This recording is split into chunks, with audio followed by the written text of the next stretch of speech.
Olá, amigos! Bom dia, tudo bem com vocês? Então, nessa aula de hoje vamos estudar duas revoluções burguesas do século XVIII que foram importantíssimas para a consolidação da sociedade liberal, do Estado democrático de direito. Vamos falar um pouco da independência das 13 colônias, independência dos Estados Unidos e também da Revolução Francesa. Mas nesse primeiro vídeo vamos focar especificamente na independência das 13 colônias. Bom, a gente já falou um pouco sobre algumas características da colonização inglesa na América, né?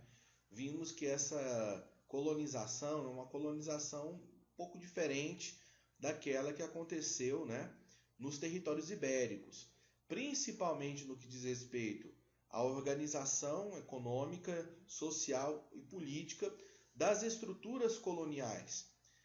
Nós vimos que, por causa do relevo, né, da geografia da América do Norte, muito parecida com a geografia da Europa, as plantations, né, aquele sistema de exploração típico que foi implementado na América Latina, por exemplo, ele não foi bem sucedido nessa região. Então, a América do Norte, as 13 colônias inglesas, desde sempre desfrutou de uma certa autonomia, não tão vigiada de perto, né, por sua metrópole, no caso da Inglaterra. Outra questão que nós temos que observar é o perfil desse colono. O colono que está vindo para a América é o colono que está fugindo das pressões, das perseguições políticas e religiosas que estão acontecendo na Inglaterra. O século XVII é um período muito conturbado. Nós temos aí a Revolução Puritana, a Revolução Gloriosa na Inglaterra, que torna, né, essa fase da história inglesa um pouco obscura. Então, esse pessoal que está cruzando o Atlântico, vindo para a América, está justamente buscando, né, um recomeço, uma nova vida. Então você tem um perfil diferente de colono. Não é como o perfil, né, do colono ibérico, que visa enriquecimento rápido, voltar, se possível, para a Europa. Né? Esse colono inglês está vindo para ficar, para reconstruir a sua vida. Uma nova vida pautada principalmente na ideia de liberdade religiosa e política. Então esse preceito da liberdade é um preceito muito presente na história dos Estados Unidos, desde a sua origem, desde os seus tempos coloniais. Né? Então você tem na América Ibérica, na América Latina, um projeto, né, que é uma colônia de exploração, que a gente chama, né? Um projeto civilizatório ibérico, uma transferência de cultura, a criação, a elaboração de complexas estruturas de dominação.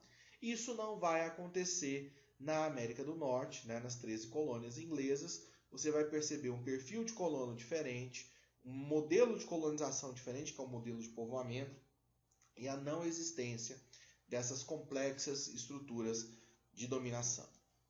Bom, isso não impediu que houvesse um desenvolvimento, né, diferenciado entre as colônias, as 13 colônias, né, inglesas, na costa leste do atual Estados Unidos. Tá? Você vai ter o grupo das chamadas colônias do norte, um grupo onde você tem uma economia baseada na manufatura, no trabalho livre assalariado, na agricultura familiar, no desenvolvimento de uma sociedade muito mais dinâmica e também do comércio triangular. Daqui a pouco eu vou explicar como é que funciona esse comércio triangular. E as colônias do sul, né? Uma economia baseada no latifúndio agroexportador de gêneros tropicais como o algodão, que utilizava a mão de obra escrava, o famoso sistema da plantation, né? Mesmo sistema aplicado, por exemplo, na economia açucareira no Brasil. E uma sociedade muito mais conservadora. Então a gente podia dizer que, na verdade, existiam dois grupos de colônias, né? As do norte, com uma economia mais capitalista, mais voltada para o mercado interno, e as colônias do sul, né, com uma economia colonial tradicional, baseada na produção de gêneros tropicais, voltados para a exportação. E aqui nós temos as 13 colônias, né? New Hampshire, Nova York, Pensilvânia, Massachusetts, Rhode Island, Connecticut, New Jersey, Delaware, Maryland, Virgínia, Carolina do Norte, Carolina do Sul e Geórgia. São esses 13 essas 13 colônias que vão dar origem futuramente aos Estados Unidos como nação, como país independente. Ok, pessoal? Falando, né, da questão do comércio triangular, as colônias do norte produziam rum. Rum é uma bebida, né, fabricada a partir da fermentação do melado de cana-de-açúcar. Essa bebida era comercializada na costa africana. Os mesmos navios que carregavam rum voltavam carregados de escravos. Esses escravos eram comercializados no Caribe, né, principalmente. Eram carregados, né, descarregava-se os escravos, carregavam-se os navios com melado de cana e levava esse melado para ser transformado em rum nas colônias do norte, reestabelecendo todo o processo. Por isso, o comércio triangular. Esse comércio triangular ele fez com que as colônias do norte se desenvolvessem muito economicamente, né? Era um fator de renda importante. Bom, mas como começa o processo de independência, professor? Bom, em meados do século XVIII, a França e a Inglaterra mais uma vez entraram em guerra, né? Essa guerra não aconteceu na Europa dessa vez. Foi uma guerra americana, chamada Guerra dos 7 Anos, né? Durante esse período, os ingleses e os franceses se enfrentaram na América e a vitória foi dos ingleses. O problema é que essa guerra ela custou caro para a Inglaterra, né? Os ingleses gastaram muito com esse conflito e quando a guerra se encerra, o governo da Inglaterra deseja ali recuperar as finanças do Estado inglês, recuperar o dinheiro perdido nesse conflito. E uma saída para poder resolver esse problema foi justamente apertar, né, a colonização, aumentar ali o arroxo do pacto do laço colonial sobre as suas colônias. E para isso a Inglaterra tomou uma série de medidas. Que medidas foram essas? A aprovação de 3 leis, a lei do açúcar, a lei do chá e a lei do selo. Pode parecer um nome, né, estranho, assim, meio, né, nada a ver, mas eu vou explicar para vocês como essas leis afetaram a economia colonial. Primeiro, a lei do açúcar obrigava, né, os americanos, os colonos ingleses na América, a comprarem o melado, o açúcar, exclusivamente da Jamaica, que era uma colônia inglesa. Isso fazia com que o preço desse produto fosse aumentado, gerando prejuízos naquele comércio triangular que eu acabei de explicar para vocês. Isso, obviamente, não agradou nada às colônias do norte. A lei do selo determinava que toda publicação, seja uma revista, livro, jornal, periódico, que fosse publicado na colônia tinha que ter um selo real, pagasse uma taxa para a publicação de qualquer impresso. E por último, a lei do chá, que obrigava os americanos a comprarem o chá exclusivamente dos fornecedores ingleses. Lembrando que na Inglaterra, né, tem aquela cultura do chá da tarde, do chá das 5, enfim.